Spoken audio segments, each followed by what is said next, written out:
Iran के हमले से घबराए नेतन्याहू। दक्षिण इजराइल पर ईरान का जबरदस्त हमला। ईरानी मिसाइलों ने इजराइल में मचाई तबाही। पूरे इजराइल में बज रहे हैं सायरन। ईरान के हमलों से इजराइल में जबरदस्त तबाही मची है। नेतन्याहू के पसीने छूट रहे हैं। इजरायली फौज का असलाह खत्म होता दिखाई दे रहा है, तो दूसरी तरफ ईरान रोज नई नई मिसाइलें निकाल रहा है। जिन मिसाइलों को लेकर पहले सिर्फ दावे होते थे कि ईरान के पास ये मिसाइलें हो सकती हैं, अब ईरान उन आधुनिक मिसाइलों से इजराइल पर हमले कर रहा है, जिसके बाद जंग का नजारा बदला हुआ दिखाई दे रहा है। तेल अवीव और गजा एक जैसे दिखाई देने लगे हैं। जिस तरह से गजा में बड़ी बड़ी इमारतें मलबे के ढेर में बदली हुई दिख रही हैं, वैसे ही तेल अवीव में जगह जगह मलबे का ढेर दिखाई दे रहा है।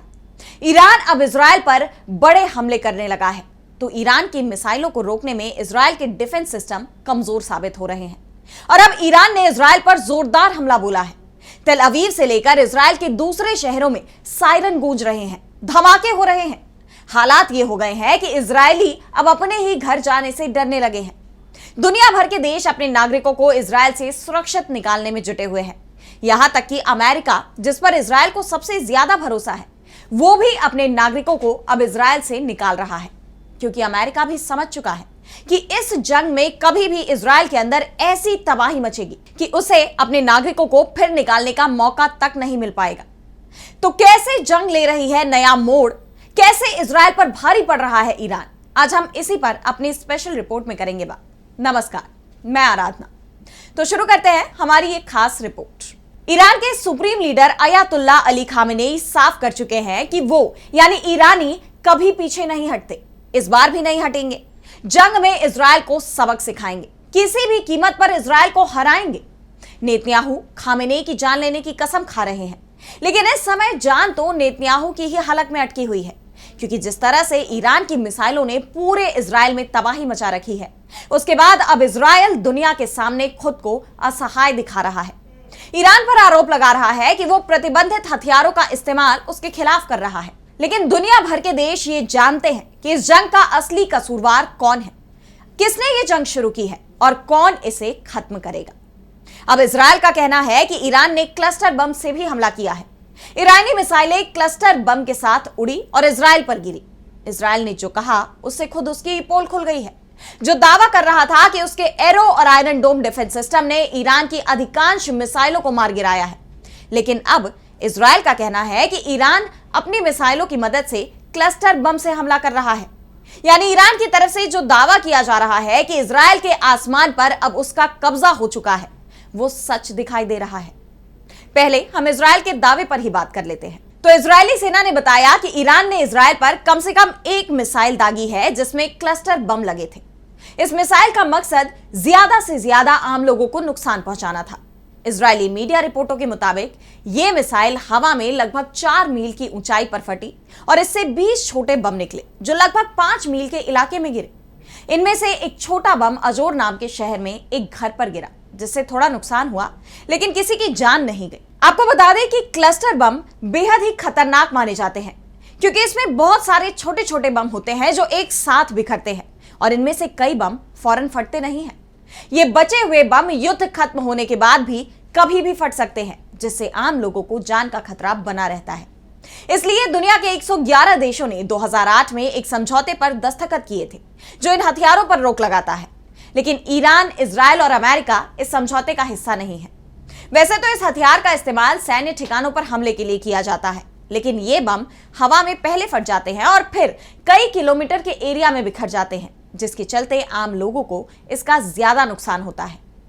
इससे पहले अमेरिकी मीडिया हाउस की तरफ से यह साफ कर दिया गया है कि इजराइल के पास हथियार तेजी से खत्म होते जा रहे हैं, तो दूसरी तरफ ईरान ने अभी तक अपने सभी हथियारों का इस्तेमाल भी नहीं किया। यानी अगर यह जंग थोड़े दिन और चली, तो इजराइल में जो नजारा तेल अवीव में अभी दिख रहा है, वैसा ही पूरे इजराइल में दिखाई देगा। इजराइल को सबसे ज्यादा उम्मीद अमेरिका से दिखाई दे रही थी, लेकिन अमेरिका भी अब इजराइल का साथ छोड़ता दिखाई दे रहा है। अमेरिका अब इजराइल से अपने नागरिकों को निकालने में जुट गया है। इजराइल में अमेरिकी राजदूत माइक हुकाबी ने कहा कि अमेरिकी दूतावास ईरान के साथ चल रहे संघर्ष के बीच इजराइल से अपने नागरिकों को निकालने के लिए उड़ानों और क्रूज शिप की व्यवस्था कर रहा है। कई अमेरिकी अधिकारियों और उनके परिवारों को इजरायल से निकाला जा चुका है। टाइम्स ऑफ इजरायल ने कुछ अधिकारियों के हवाले से इस बात की जानकारी दी है कि अमेरिका तेजी से अपने नागरिकों को बाहर निकाल रहा है। वहीं जंग शुरू होने के बाद से दूसरे देशों ने भी अपने नागरिकों को इजरायल से निकालने के लिए स्पेशल फ्लाइट्स शुरू की हैं। जानकारी के मुताबिक इस समय इजरायल में अलग अलग देशों के करीब 38,000 पर्यटक मौजूद हैं, जो जल्दी ही इजरायल छोड़ सकते हैं, क्योंकि इजरायल में रुकना अब खतरे से खाली नहीं बचा है। यानी इजरायल में इस समय जो तबाही दिखाई दे रही है, उसके बाद ईरान ने पूरी दुनिया को साफ मैसेज दे दिया है कि अगर जंग में अमेरिका भी शामिल होता है तो यह जंग लंबी तो हो ही सकती है, लेकिन परिणाम वो ही निकलेगा जो अमेरिका के जंग में शामिल नहीं होने पर आएगा। यानी इजरायल की हार तय है। अमेरिका इसे कुछ समय के लिए टाल जरूर सकता है, लेकिन इजरायल को बचा नहीं पाएगा।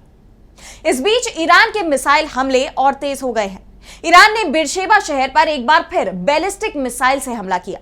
मीडिया रिपोर्ट्स के मुताबिक ईरान ने इजरायल के बिरशेबा में माइक्रोसॉफ्ट ऑफिस के नजदीक हमला किया। इससे आसपास की रिहायशी इमारतों को भी काफी नुकसान पहुंचा है। टाइम्स ऑफ इजरायल के मुताबिक ईरान की एक मिसाइल अपार्टमेंट ब्लॉक के ठीक बाहर गिरी, जिससे जबरदस्त नुकसान पहुंचा।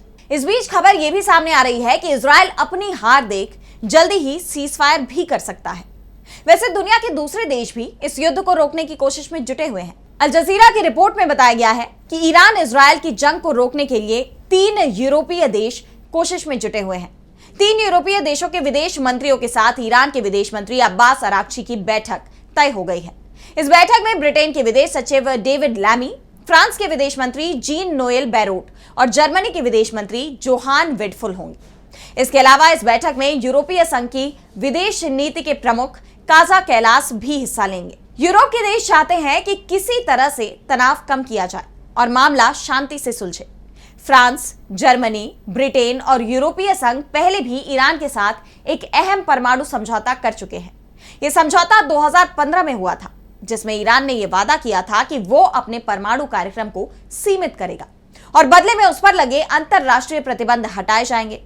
लेकिन 2018 में अमेरिका के उस समय के राष्ट्रपति डोनाल्ड ट्रंप ने यह समझौता तोड़ दिया और अमेरिका को इससे बाहर कर दिया, जिसके बाद से ही ईरान और पश्चिमी देशों के बीच रिश्ते और ज्यादा बिगड़ गए। अब यूरोपीय देश फिर से बातचीत के जरिए हल निकालने की कोशिश कर रहे हैं, लेकिन क्या उनकी यह वार्ता सफल हो पाएगी, ये देखने वाली बात होगी। वैसे ही कहा जा रहा है कि ये कोशिश अमेरिका के प्रयास पर हो रही है, क्योंकि जिस तरह से अमेरिका इस जंग से दूरी बनाता दिखाई दे रहा है, उससे साफ है कि जंग का परिणाम या तो इजरायल की हार होगा या फिर सीजफायर के साथ ये जंग थम सकती है। जब तक जंग नहीं थमती है, तब तक इजरायल में तबाही मचती रहेगी। ईरान के हमले हर दिन के साथ तेज होते चले जाएंगे।